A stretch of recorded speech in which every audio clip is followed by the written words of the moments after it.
Star Trek, the animated series, the slaver weapon. I don't want to make any more jokes about pussy, but there's a lot of pussy in this episode. Make sure to like, comment, and subscribe, and let's get into the review.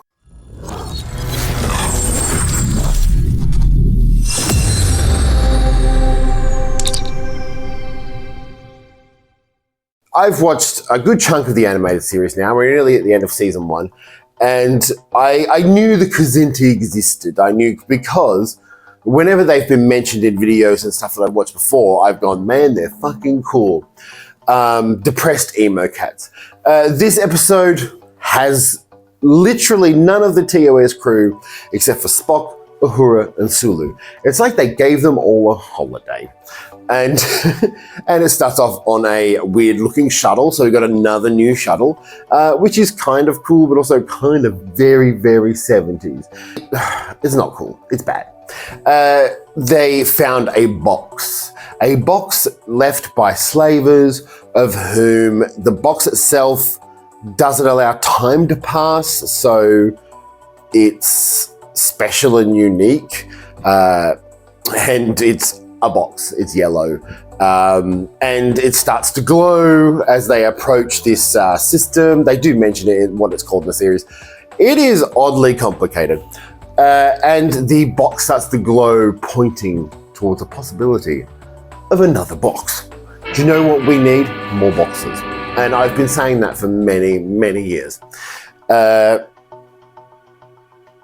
Yes, many years. The Kzinti are there.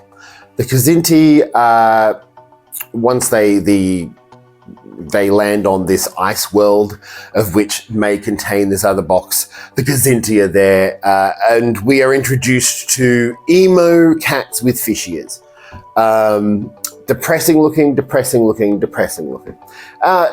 They look really cool. I, once again, with the animated series, would love to see them in live action. I think they would look amazing.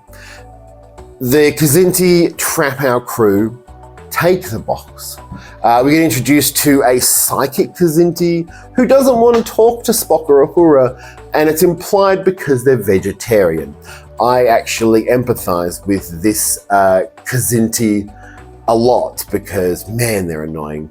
They literally, the weapon that the Spock tells Sulu to use to block the mind reading, or at least slow it down, is think about eating a really crunchy vegetable. I can't think of anything that's more of a turnoff. It's just a weird thing. It's a weird thing that they're talking about vegetarianism and it's a weapon for telepathy. Really weird. The Kzinti manage to open the box. They pull out a big chunk of meat, which is apparently poisonous to them. They pull out a photo of the slavers, big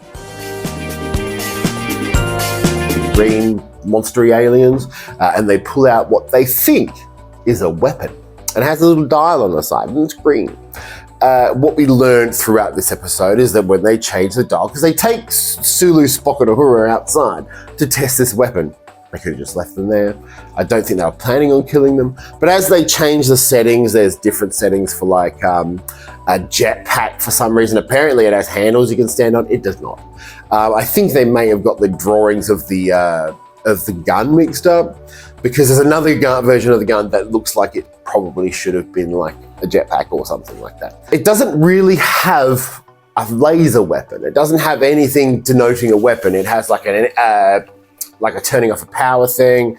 So like it's just different settings that don't really work. Spock, Uhura, and Sulu manage to sort of escape. They manage to get the gun of him. Spock kicks the Kzinti in the head or the chest, and they run away.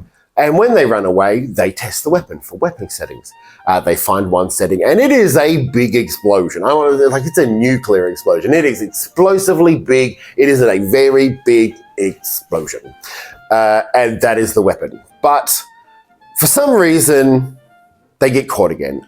They get knocked over from this weapon, fall down, and suddenly they're captured. They're back with the Kzinti. The Kzinti have got the gun, and they ask the gun a question. It has an AI system in it that talks like this and answers questions in that 60s, 70s computer way.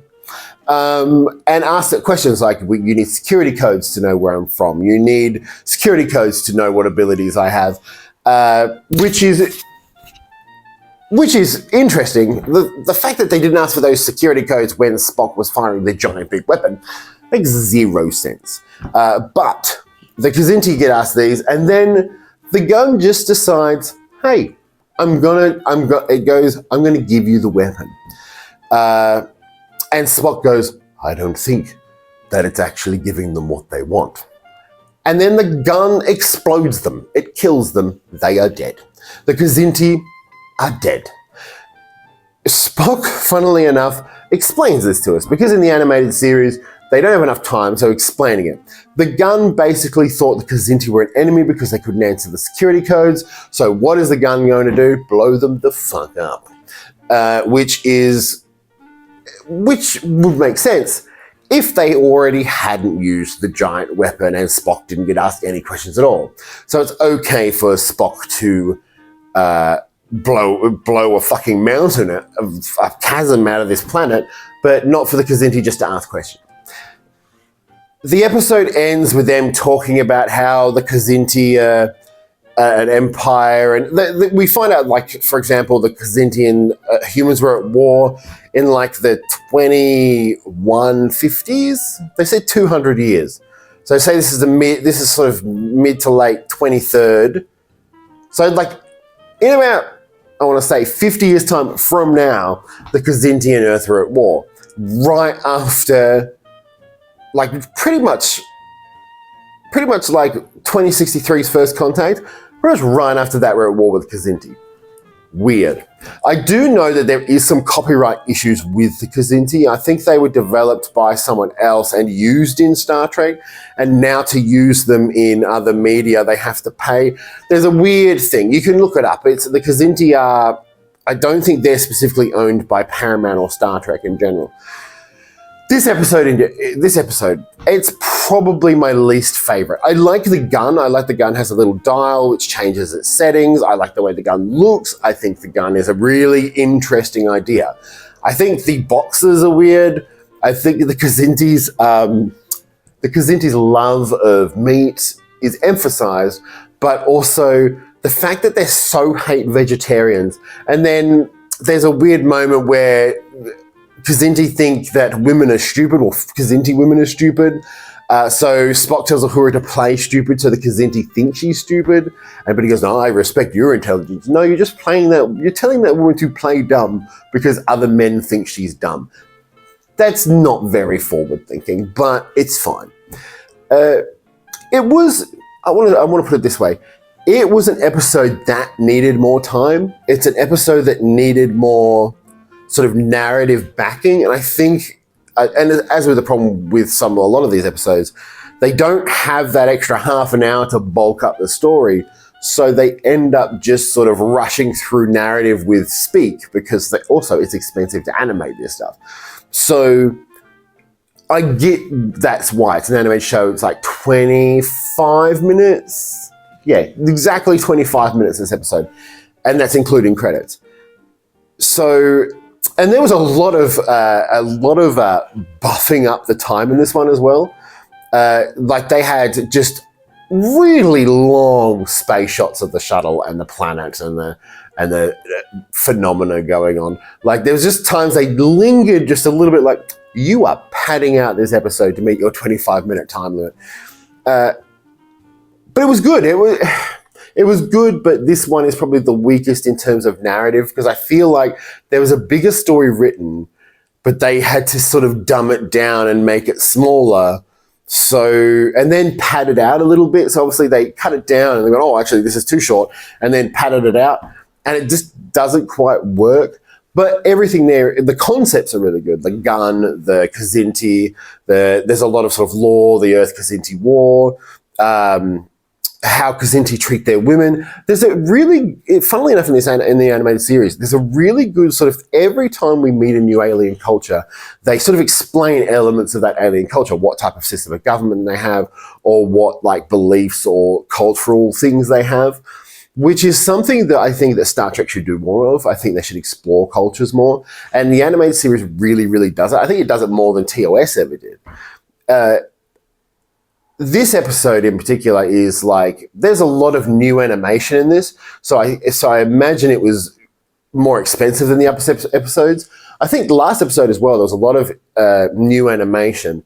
And maybe they're trying to they cheapened it up by getting rid of most of the TOS crew so they could do some more animation. It was a bit cheaper. But yes, what did you think about the Slaver Weapon, episode 14 of the animated series? I've been Trek Trav. I'll be back next week with an animated series review. We'll also have some Enterprise reviews coming. We've got some Voyager reviews coming. And we've got some random topics videos, a particularly good one this Saturday or Friday if you're in America. Make sure to subscribe.